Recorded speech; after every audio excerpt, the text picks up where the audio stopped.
Good evening and welcome to CYC News for today, the 4th of October 2015 AD and the 23rd of Tut 1731 AM. I'm Andrew Botros. And I'm George Mikhail. In today's headlines, His Holiness Pope Tawadros II returns from Ethiopia. Russia launches fresh strikes on Syria. Donald Trump says he would send Syrian refugees home if elected US President. A gunman kills 10 in an Oregon college shooting. Hurricane Joaquin reaches Category 4 as it batters in the Bahamas, and 2 dead near Sydney Police Headquarters.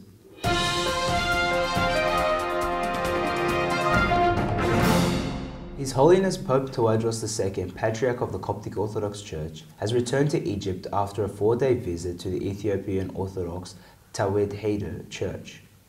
His Holiness was received by His Holiness Abuna Matthias, Patriarch of the Ethiopian Orthodox Church and the Ethiopian Foreign Ministry.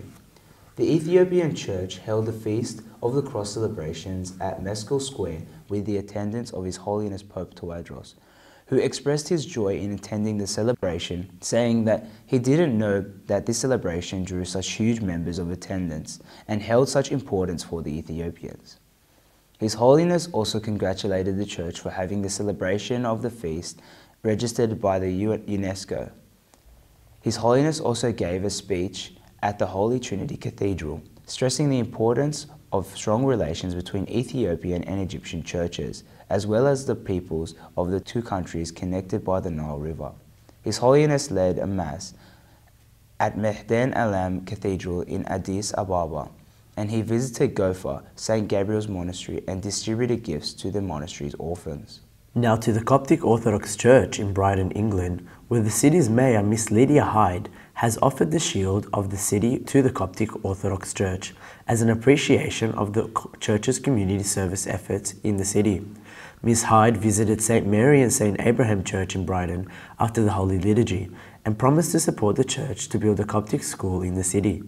Now to Gander in Canada, where His Grace Bishop Eklementos, General Bishop of Ottawa, Montreal, and Eastern Canada, has made his pastoral care visit for the first time since his ordination. He prayed at St. Mary's Church in Gander and was received by Father Raphael and the pastors of the Anglican Church and the church congregation. The Coptic congregation of Prince Edward Island also met His Grace Bishop Eklementos during his visit to St. George Coptic Church last Thursday in the province, which is located 600 kilometers east of Quebec. A Syrian military source and state television said that Russian warplanes have mounted a new wave of airstrikes against Islamic State target since Thursday night in northwestern and western Syria. A Russian senior official says strikes could last for 3 to 4 months. Separately, the Syrian Observatory for Human Rights said at least 12 Islamic State fighters had been killed in Russia airstrike in Raqqa province on Thursday, which is mostly under Islamic State control. The strikes in Syria are Russia's first military engagement outside the borders of the former Soviet Union since the end of the Cold War in the second half of the last century. And also around the issue of Syrian refugees, the frontrunner in the Republican race for the White House, Donald Trump, has said he would send home all Syrian refugees if he becomes president. Mr. Trump has made immigration a central plank of his election campaign, pledging to build a wall on the southern border. A migrant crisis has gripped parts of Europe, and the US has pledged to take 10,000 refugees from Syria next year. I'm putting the people on notice that are coming here from Syria as part of this mass migration, that if I win, they're going back. They're going back. I'm telling you, they're going back.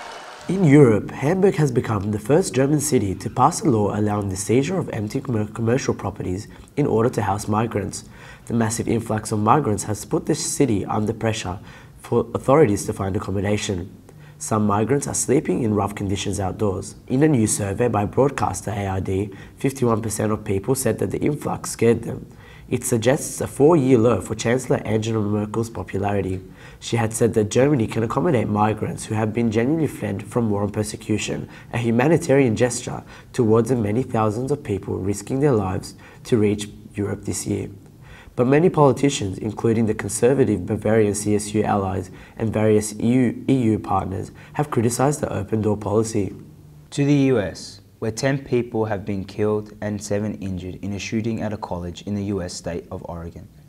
Police have not identified the attacker, but unnamed officers have told US media that his name is Chris Harper Mercer, aged 26 years old. Hours after the attack, a visibly frustrated President Barack Obama demanded tighter gun laws, saying prayers are no longer enough.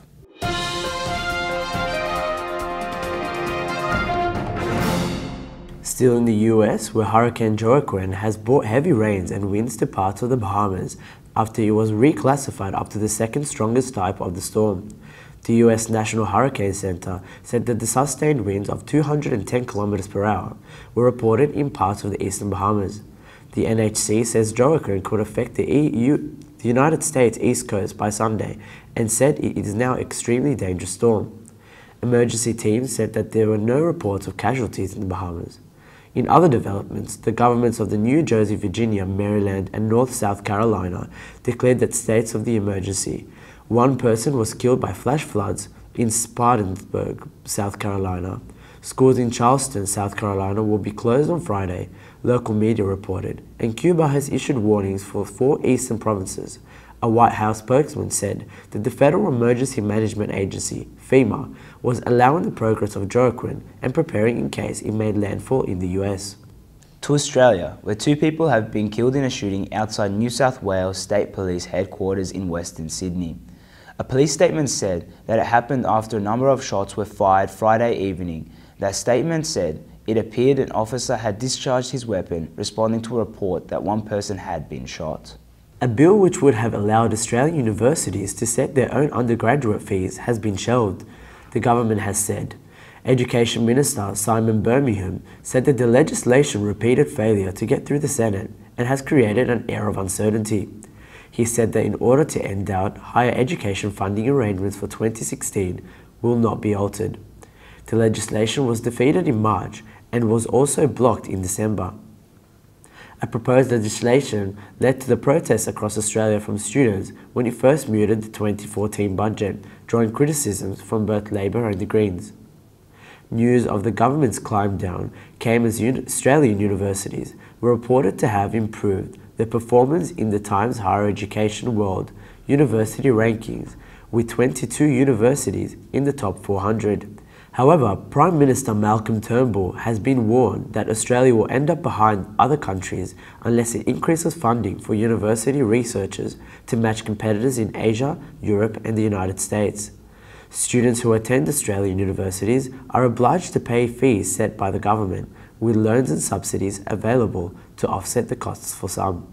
Amazon is to stop selling video streaming TV devices from Google and Apple because they don't interact well with its own media services. The online retailer said it wants to sell products that work with its in-house streaming video service known as Prime Video. Prime Video is not available on Apple TV and Google's Chromecast. Amazon said it had made the decision to avoid customer confusion. Existing listings will be removed by the 29th of October. The company said along with its own Fire TV, it will continue to sell other companies' devices that are compatible with Prime Video. These include Microsoft's Xbox and Sony's PlayStation. A Swedish study of 5 million people appears to support the theory that height and cancer risk are linked. The study found that taller people had a slightly higher risk of breast cancer and skin cancer, among other cancers. Its results found that for every extra 10 centimeters or 4 inches in height, when fully grown, the risk in developing cancer increases by 18% in women and 11% in men. But experts said that study did not take into account many risk factors that tall people should not be worried. To reduce the risk of cancer, the most important things to do are giving up smoking, cutting down on alcohol, and adopting a healthy diet and lifestyle. The World Health Organization says that everyone who has HIV should be offered antiretroviral drugs as soon as possible after diagnosis. This latest policy removes previous limits, suggesting patients will wait until the disease progresses. The World Health Organization also recommended people at a risk of HIV be given the drugs to help prevent the infection taking hold. UNAIDS said these changes could help avert 21 million AIDS-related deaths and 28 million new infections by 2030. Antiretroviral therapy is a combination of medicines used to treat HIV. It is not a cure, but can control the virus so that patients can live a longer, healthier life and reduce the risk of transmitting HIV to others. And that's all for CYC News for today. Stay tuned for more Christian content on CYC. I'm Andrew Botros. And I'm George McHale. From the CYC studios in Sydney, Australia, good night and God bless.